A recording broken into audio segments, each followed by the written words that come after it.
Dernièrement sur Eggheart, quelque chose de fantastique s'est passé. Le docteur Vegapunk a fait appel à un mystérieux personnage pour l'aider à s'évader.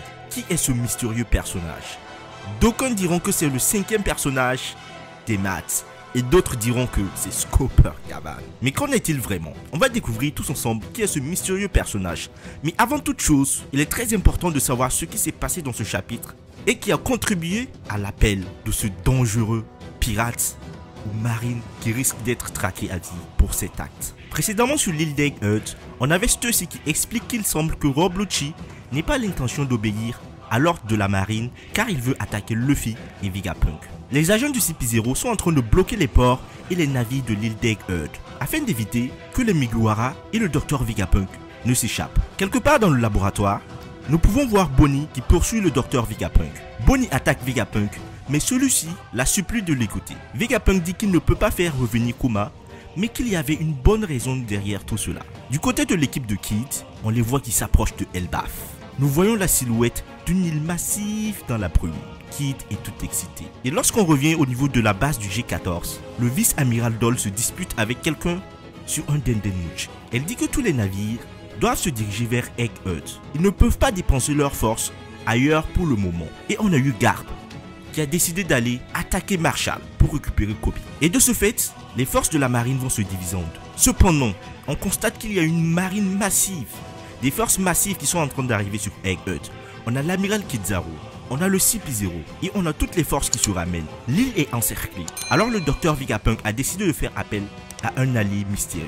Cet allié mystérieux, qui est selon vous? Mettez-le en commentaire et on se retrouve à la fin de la vidéo pour voir si vous aviez trouvé la même personne que moi. Alors les amis, si vous aimez mes vidéos, mettez un gros pouce bleu et surtout, abonnez-vous pour rejoindre la flotte.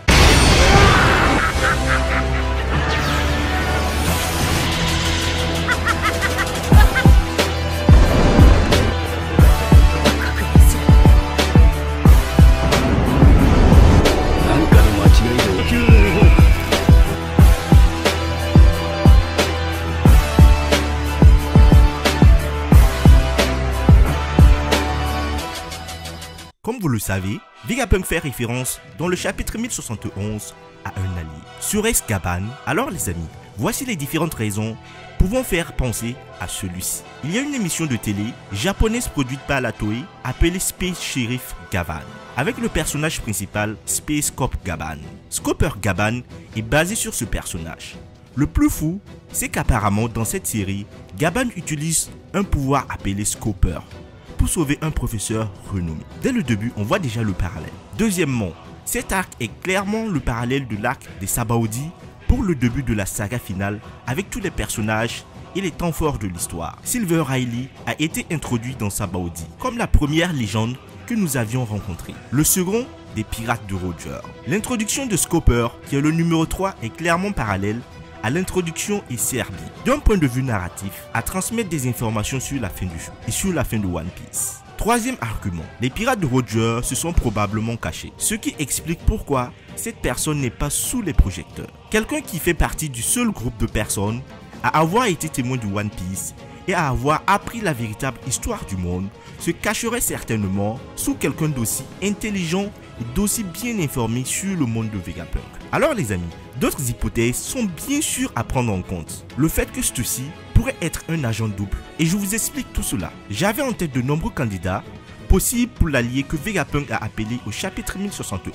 Mais quelque chose a fait tilt tout à l'heure lorsque j'ai regardé une réaction au chapitre. Les critères pour déterminer qui pourrait être cette personne sont les suivants. Quelqu'un qui inspirerait une confiance unanime dans la mission d'évasion de Vegapunk, que ce soit par la force, la fiabilité, tout ce qui pourrait les aider à se protéger du CP0. Quelqu'un qui prendrait le risque d'être découvert par le gouvernement mondial. Évidemment, quelqu'un qui s'est allié à Vegapunk et qui attend un ordre potentiel. De nombreuses idées ont donc été émises concernant des personnages comme Fujitora qui remplit ou peut vraisemblablement remplir ces trois critères. Oshoku Wangzi qui pourrait également remplir ces critères. Scooper Gaban qui a aussi une histoire similaire. Parmi ces options, Fujitora nous semble la plus réaliste. Mais j'ai entendu une autre idée circuler. Stussy est celle qui a désactivé le dôme frontalier.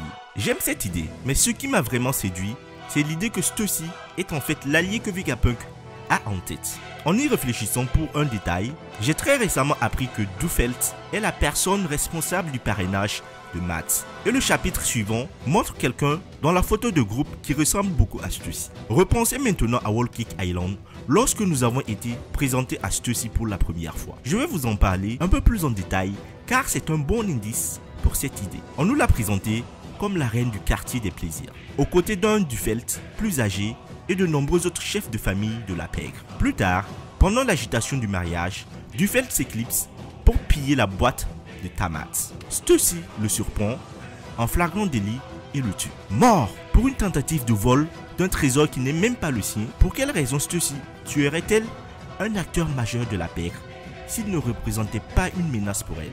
Je pense que Stussy tue Dufelt parce qu'il connaît ses liens avec Vegapunk. Stussy dit que le gouvernement mondial va réclamer la boîte et fait pression sur Morgans pour imprimer cette version de l'histoire, afin de cacher son intention réelle. Elle le suit même jusqu'à son domicile à la fin de l'arc, peut-être pour s'assurer que son coup contre Dufelt ne soit pas rendu public. En gardant cela à l'esprit, il serait étrange que Vegapunk et ses clones ne reconnaissent pas qu'ils ont une personne de leur côté au sein du CP0 qui se trouve actuellement sur l'île. Cela donnerait une grande confiance à la mission d'évasion en considérant qu'ils ont un allié dans les rangs des opposants. Et cela constituerait également une menace immédiate pour la position de Stussy si ce lien avec Vegapunk était exposé devant les autres agents.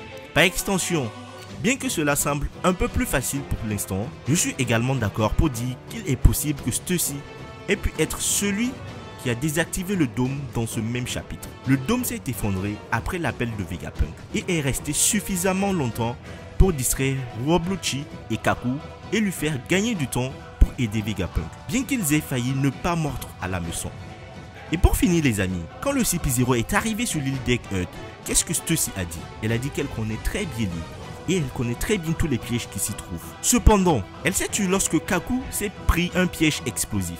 Au lieu de lui avertir qu'il y a des pièges disposés un peu partout, elle s'est tue. Pourquoi elle s'est tue? Selon vous, c'est assez suspect de sa part, étant donné qu'elle fait partie du CP0. Alors tout cela m'amène à me poser des questions et pourrait faire croire que Stussy est le personnage mystérieux que Vegapunk attend. En résumé, pour les différentes raisons que j'ai dû évoquer dans cette vidéo, je pense que s'il y a un personnage mystérieux qui va faire éruption pour défendre Vegapunk, ce sera soit Scopper Gaban ou bien Stussy, ou l'un des personnages que j'ai eu à évoquer dans cette vidéo.